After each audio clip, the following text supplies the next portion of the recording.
Olá, meus irmãos do Grupo Espírito União Fraterna, com muita alegria que hoje eu venho aqui mais uma vez para lhes fazer algumas considerações que eu espero possam lhes somar as suas próprias reflexões e ideias acerca dos ensinamentos espíritas. Eu espero também que elas possam, de alguma maneira, ajudar e esclarecer a sua própria convicção religiosa e o seu comprometimento pessoal com a causa do Cristo na Terra. Eu trago aqui hoje algumas considerações a respeito de uma filosofia que vem ganhando grande espaço aqui no Brasil nos últimos 10, 15 anos, tanto na área social quanto também dentro já estabelecida da política judiciária brasileira, mas que ganhou grande repercussão no cenário mundial a partir dos anos 90 com a libertação do ativista político e advogado Nelson Mandela na África do Sul e também na mesma época, simultaneamente, a criação de uma política pública internacional voltada à área dos direitos humanos e que ficou conhecida pelo nome de cultura de paz e de não violência. Eu estou aqui me referindo à filosofia ancestral africana conhecida pelo nome de Ubuntu. Essa é uma filosofia disseminada entre os países de mesma origem linguística, que é o Banto, no sul do continente africano. São alguns países, vários povos de diferentes etnias que têm exatamente a mesma crença nesse mesmo espírito desta filosofia Ubuntu. E o que seria esta filosofia especialmente? Ela é, na verdade, um conjunto de valores reunidos sob esse nome e que propõe uma conduta ou um comportamento humano visando sempre a harmonia social, a harmonia na convivência social. O Ubuntu diz que todos somos quem somos porque somos todos nós. E o que significa isto? Significa dizer que nós só nos tornamos seres humanos em razão e por causa da convivência com outros seres humanos à nossa volta. Como dizem as ciências sociais, o ser humano é um ser social e ele só pode se desenvolver na medida em que conviva com outros seres humanos, com outros iguais a eles. Os espíritos já nos dizem que todo aquele que procura se isolar do convívio social, pouco ou nenhuma condição tem de evoluir, porque é justamente nesses desafios da convivência é que nós vamos melhorando as nossas habilidades, é que vamos desenvolvendo a nossa capacidade de conviver, de nos percebermos, de desenvolvermos a nossa potencialidade, de vivenciarmos distintos verbos que o espírito precisa vivenciar, como amar, como perdoar, como esquecer. Então, esta filosofia nos lembra deste valor que é a interdependência, o valor que nos coloca dependentes e conectados uns aos outros. O Ubuntu também diz que essa, na verdade, não é uma habilidade a ser aprendida, que não depende de uma capacitação, de um treinamento, mas que está dentro de cada um de nós, dentro de todos nós como seres humanos. E por isso, ela não é nenhuma novidade, ela não é uma filosofia inédita ou exclusiva dos sul-africanos. Na verdade, ela se encontra em todos os povos, em todas as épocas da humanidade. Por exemplo, nós vemos esse mesmo conjunto de valores, essas mesmas práticas sendo passadas de geração a geração, desde os aborígenes da Austrália até os indígenas nas Américas, mas também muito presente entre os judeus, entre os cristãos, que resumem todos esses valores sob um termo, que é o Shalom. Tanto ele pode ser usado como um valor ou um conjunto de valores, como também um cumprimento. A paz seja contigo, Shalom. Então, Ubuntu, Shalom, seja lá o nome que for, todos eles reconhecem valores ancestrais Valores esses essenciais à nossa condição e à nossa natureza humana que precisam ser restaurados e recuperados urgentemente na convivência social. E o que isso quer dizer para nós espíritas? E por que trazer este assunto aqui? Justamente porque nesta política internacional criada pela Organização das Nações Unidas, existem valores, o reconhecimento desses valores, mas também o estabelecimento de alguns princípios e a sugestão de algumas práticas que busquem a pacificação e a prevenção mesmo dos conflitos. Entre esses valores, um em especial, além de todos, obviamente, se comunicarem com a nossa condição humana, existe um deles que se comunica conosco, enquanto espíritas. E ele diz o seguinte: processos de compromisso ativo, de realização espiritual que conduzam a uma mudança social positiva. Processos de compromisso ativo, de realização espiritual que conduzam a uma mudança social positiva. E por que ele nos diz respeito? Justamente por conta de uma palavra: espiritual. Espiritual relativo ao espírito. E o que é o espírito? Para nós espíritas é o princípio inteligente da criação, mas de uma maneira genérica. É a substância incorpórea, um princípio imaterial, abstrato, também denominado alma por muitas pessoas. E daí nós começamos a perceber que isso começa a entrar num terreno muito específico, que é o terreno característico das religiões. Por isso que esse princípio, que este valor nos diz respeito, enquanto espíritas. Porque somos todos espiritualistas, antes de sermos espíritas.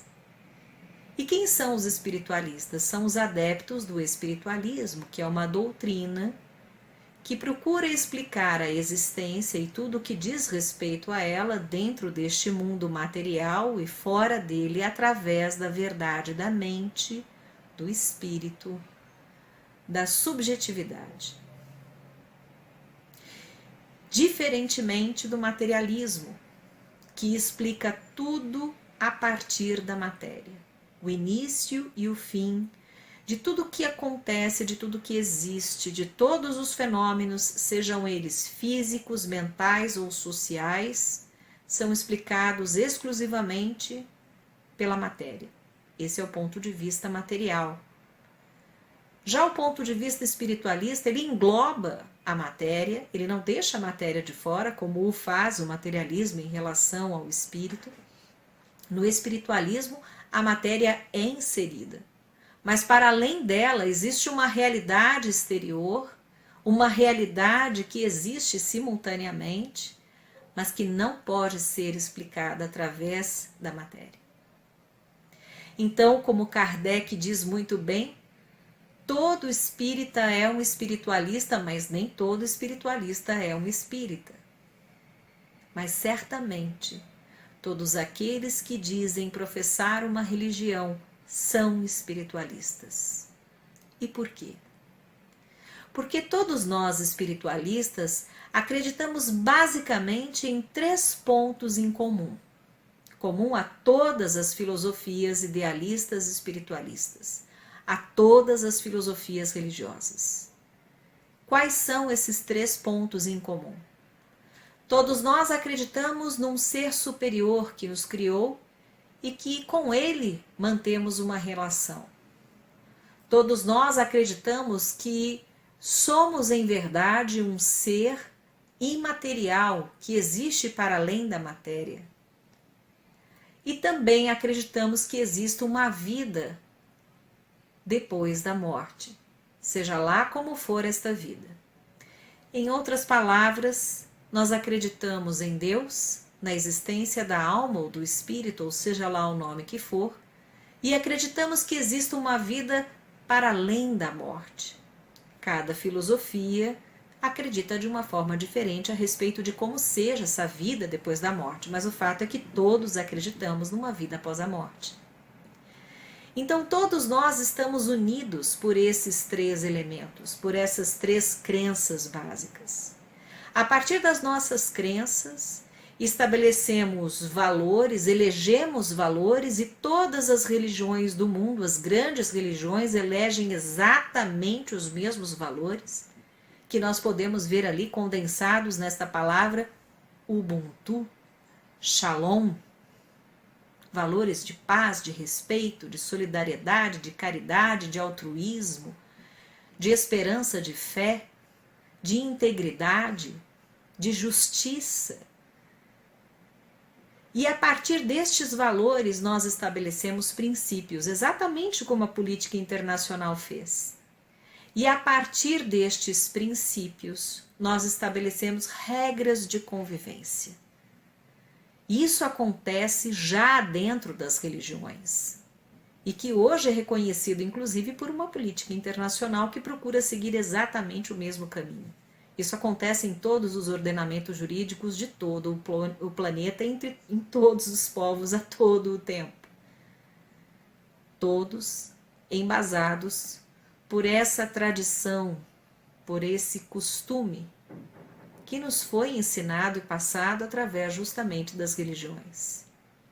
Então me parece que a ONU, quando elege este valor, ela está dizendo da importância, da relevância das religiões para que nós todos juntos possamos construir cada vez mais sociedades livres, mais justas e mais fraternas para todos os seus cidadãos. E aí eu penso sobre algo muito importante. E o nosso papel nessa história? Será que nós estamos desempenhando bem? Será que de fato nós temos assumido esse compromisso ativo de realização espiritual? Será que no dia a dia de nossas vidas nós estamos comprometidos ativamente com esse nosso processo individual de realização espiritual? Porque uma das coisas que me chama a atenção, por exemplo, no Ubuntu, é o quanto essa filosofia amplifica o valor e a importância do indivíduo. Porque uma comunidade ela será tão boa quanto tão bons forem os seus componentes. Então, seria o mesmo que dizer, por exemplo, que nós só teremos um país melhor na medida em que tivermos brasileiros melhores. O mesmo que dizer que só teremos um espiritismo melhor na medida em que tivermos espíritas melhores, e assim por diante. Será que nós temos assumido esse compromisso ativo? Eu convivo em meio a essa área de pacificação. Uma área que se transformou uma área não só política, mas uma área de trabalho para muitas pessoas, e que eu vejo muitas vezes uma grande confusão, porque as pessoas se ligam muito à estética dos discursos, à estética das propostas, mas dificilmente procuram no seu dia a dia, nos mínimos detalhes da sua existência, seguir a ética, como dizia o Kardec, das práticas. Será que nós estamos fazendo a mesma coisa? Nos prendendo mais à estética do que à ética? Será que estamos sendo, em outras palavras, hipócritas?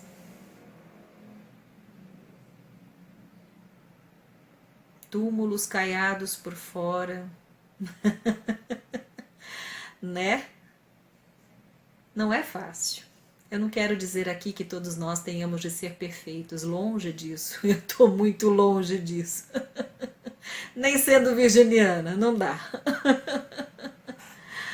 Mas que tenhamos esta consciência e, mais do que isso, esse incômodo diante das nossas dificuldades, para que nós possamos buscar a cada dia, no menor gesto, uma condição melhor e maior de desenvolvimento íntimo, pessoal, individual, e que possa reverberar de um modo positivo nas coletividades das quais eu faço parte.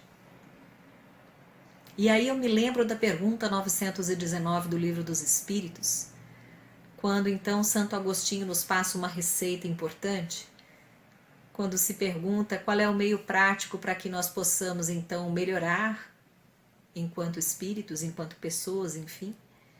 E ele diz, um sábio, os espíritos respondem, um sábio da antiguidade já vos disse, conhece-te a ti mesmo. E aí novamente Kardec pergunta, mas como é que nós podemos fazer isso de uma forma prática? E ele aconselha, todo dia, ao final do dia, antes de se recolher, passe em revista aquele dia, todas as escolhas que você fez, tudo aquilo que você omitiu, e procure descobrir qual a intenção por trás de cada fazer, de cada omissão. Procure verificar o que você fez contra Deus, contra o seu próximo e, por último, contra si mesmo. Faça uma análise profunda. Se isso for algo de censurável em outra pessoa, ele não será menos censurável em você. Em outras palavras, seja claro, franco e honesto consigo mesmo. Não desvie nem deturpe aquilo que você de fato é. Se fizeres isso no dia a dia da sua vida, certamente o resultado acumulado será muito positivo. Ninguém vai sair desta encarnação perfeito. Não gosto de generalizar, talvez alguém saia, eu não. Mas muitos de nós, a maioria de nós, não sairá perfeito desta encarnação, muito longe disso. Mas certamente teremos progredido bastante, porque Deus jamais falta àquele que lhe é fiel, aquele que é fiel aos seus ensinamentos. Então, que possamos, todos nós, termos consciência desse compromisso ativo de realização espiritual, a que todos somos convidados no sentido de fazermos o melhor pelo nosso progresso, pela nossa evolução espiritual, mas também que conduzam a essa mudança social positiva para todos nós. Porque, sem dúvida alguma, se uma pessoa for honesta consigo, com as suas coisas, com o próximo, com os demais com quem se relaciona, quanto mais pessoas honestas nós tivermos numa sociedade, melhor para esta sociedade. Mais justiça nós viveremos, mais ética nós teremos. Uma das boas reflexões que foram feitas nesse período de pandemia, há alguns meses atrás, eu ouvi alguns governantes falando exatamente sobre essa questão. Presidentes de países no mundo dizendo que seria preciso repensar as formas de se fazer negócios no mundo. Que a partir desta pandemia, da situação que se estabeleceu do ponto de vista político, do ponto de vista econômico, precisar-se-ia repensar o modo de se fazer política, ou melhor, de se fazer negócios. E é claro, porque não há como você adotar uma ideologia híbrida, se é que a gente pode dizer assim, ou um mix de ideologias. Olha, com relação a determinado assunto, a gente adota determinada ideologia, com relação a outro assunto, a gente adota outra ideologia. Não rola? Uma hora dá problema, e deu. E deu, e está dando, grandemente. Então eu gostei muito dessa análise que foi feita por alguns presidentes de países aí no mundo, na Europa especialmente. Precisamos repensar o nosso modo de fazer negócios, porque ele não só prejudica os nacionais, mas também prejudica aqueles que continuam escravizados a certos sistemas opressores, ditatoriais, totalitários, que em nada colaboram para o mundo, para a saúde existencial do planeta e das pessoas em geral. Então, que nós possamos pensar justamente nesse nosso compromisso. Até que ponto nós temos assumido esse compromisso ativo de realização espiritual para conduzir a uma mudança social positiva? Fica aqui a minha proposta de reflexão para vocês. Eu espero que possam dela fazer um bom uso e quem sabe possamos estar juntos muito em breve e nos abraçando. O meu abraço fraterno a cada um de vocês. Tchau, tchau. Até a próxima.